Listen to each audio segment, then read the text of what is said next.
Hey, so today we're talking about why you get stuck when you're trying to finish a tune and what you can do about that. So we don't need a computer for that. It's all soft stuff. We're going to be outdoors.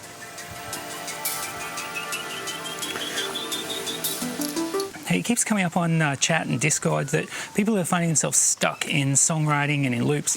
And I wanted to share with you the biggest technique that I use to get out of that situation and how to stop it from happening in the first place. And at the end, I'm going to summarize the technique for you. It's a really simple technique, but I think it can be of benefit to anyone. I think if you're an acoustic songwriter, you can use this. If you're into drum and bass, you can use this. If you're into psytrance, you can use this. It's a really general technique. It can probably be applied to almost anything, but I use it for tunes, and I'm going to share it with you. First up, what is getting stuck? What does that mean? And I think people use it in a few different ways. Either they think they've run out of ideas, which is not a good feeling, or they feel like the tune can't be improved by adding anything or by taking anything away. So they don't feel like there's anywhere to take it, anywhere to move this tune to. And that feels really terrible. It feels like you're in a place that you can't get out of. It feels like, man, I've got this great idea here, and I don't know, I know it can be better than this, but I don't know how to do it. And it also feels like you're never going to finish another tune in your life. That's what it feels like when you get really stuck. People talk about writer's block, and I'm not sure I believe in that, but people talk about how they feel like they'll never finish anything again. And I've certainly had that, which, you know that's not true, but you can still feel like it's true, and it feels terrible. And I think some of this comes because people are asking the wrong question. They've worked on something too much for too long, and maybe they don't have any fresh ideas. They think they've tried all the ideas that they're going to get, and they've refined what they've got too much. It's no longer possible to add something and make it better. It's no longer possible to subtract something and make it better. And they're asking themselves the question, well, how do I finish this? And that's the wrong question. I think a lot of the time we get stuck. We're asking ourselves the wrong question. We're asking a question which we can't answer, which we don't have the tools to answer. Sometimes if you can reframe how you're thinking by asking a different question, a question that you know you can answer, then that's a really powerful way to move forward, because you're not putting your energy into an unanswerable question.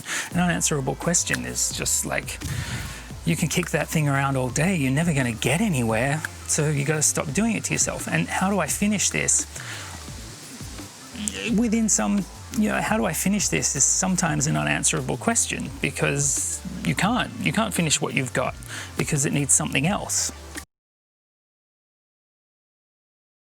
So the question that I try to ask is, what's next? And the reason I ask what's next is that it focuses me on something other than what's right in front of me. So if I focus on the loop that I've already got, I'm going to continue trying to grind that out, trying to perfect that. And sure, I might wind up with a great loop, but I still don't know what comes next. And that's what's going to make all the difference. Things sound good based on the context that they're in. So anything that you're working on is going to sound better or worse based on the context you put it in with what comes next. So I see people work on a loop and they've got 50% of an idea and they don't know what comes next, and they just refine that loop and they refine and they refine and they refine. And now you've got that loop 100% done, but it's still got no context. You don't know how to put it in a context anymore either, because it's too refined. It's not asking questions that need to be answered anymore. It's finished, and what it's finished is a loop. What you were trying to write was a tune. Well, a tune isn't a loop, and a loop's not a tune. If you finish a loop, it doesn't take you anywhere. What you've got to be asking is, well, what comes next?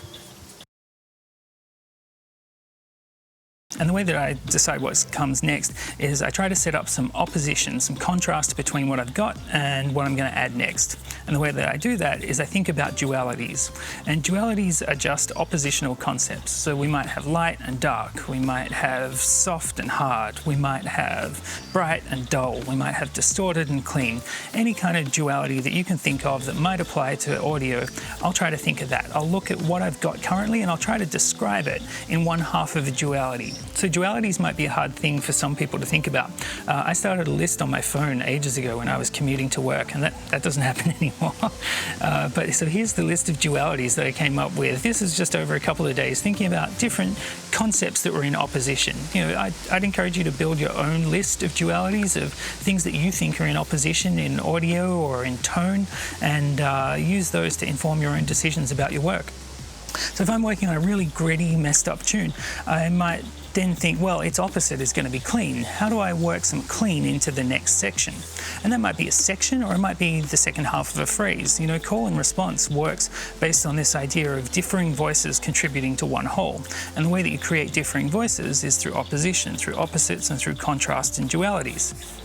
So you might have a 1-bar section which is a short plucky bass. I would say rather than trying to continue that with the same instrument playing the similar sorts of notes, what you want to do is you want to leap up an octave, leap down an octave, extend some of those notes, use a different sound entirely. Create some opposition between the two parts that you're creating so that they call and they respond. And then even at a larger level, if you've got a great 4-bar loop and you're trying to turn it into a 16, you might take that 4-bar loop and go, well, what's the opposite of this? And if it's short, plucky sounds, maybe a nice, long, gritty reese is going to work. So build another 4 bars out of a gritty reese and then join them together. And now all of a sudden you've got opposition and contrast between your short, plucky sounds and your long, dark, distorted sounds.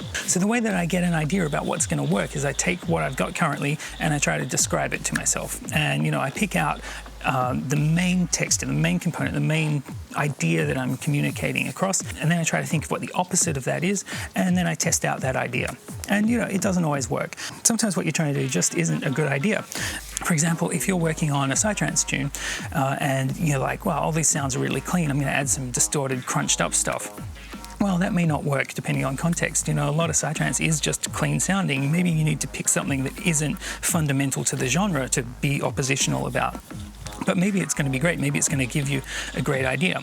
And if the direct, literal implementation of going from clean to dirty doesn't work, maybe you can take inspiration from that and push that idea into a slightly different shape, but use it as the basis of your thinking about how you're going to cause this thing to progress over time.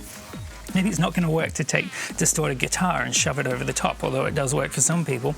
Maybe what you want to do is just crunch up a couple of neurobasses and then scatter those throughout the next section and create that contrast, that opposition within the soundscapes. Of course, once you've got these two opposing ideas together, you want to think about transitions. So if you're working in a smaller focus and you're talking about call and response between two opposing voices, you want to think about how they reply to each other. Make sure that sounds natural rather than just willfully throwing in opposing ideas. And if you're looking at the A section of a tune and the B section of a tune, and they're too divergent from each other, it's not necessarily going to work to jump from one to the other, although that can sound pretty great when a track just takes a hard left turn. So you've got to then think about the transition from one to the other. And all of a sudden, by thinking about that transition from one thing to the next thing, you're no longer in loop mode. You're thinking about arrangement. You're thinking about the evolution of things over time, which at the core of it gets you out of that loop problem.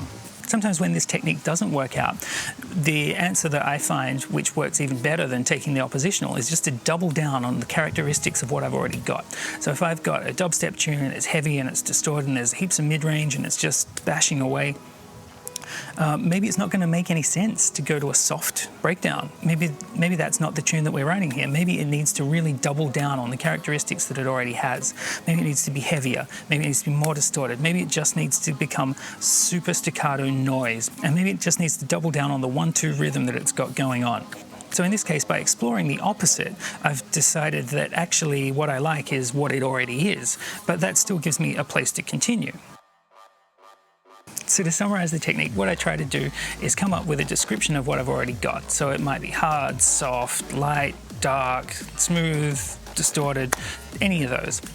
And then I think about what the opposite of that would be, and then I try to find ways to include the opposite. That might apply at the micro level, where I'm doing sound design for percussion. If I've got electronic drums, then I want to include some acoustic drums.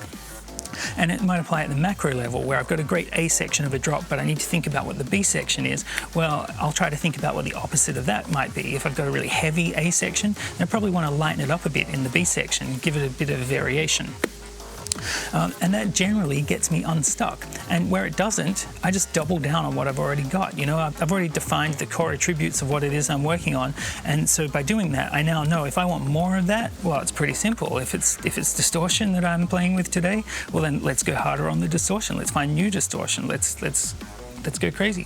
If it's a really busy piece and I decide that it needs to be even more busy, then it just turns into complextro. We just go over the top with it. But by thinking about these dualities, it helps me come up with fresh ideas and to never really get stuck, because I'm always able to describe what it is that I'm doing currently, and that's just a gateway to figuring out what's next.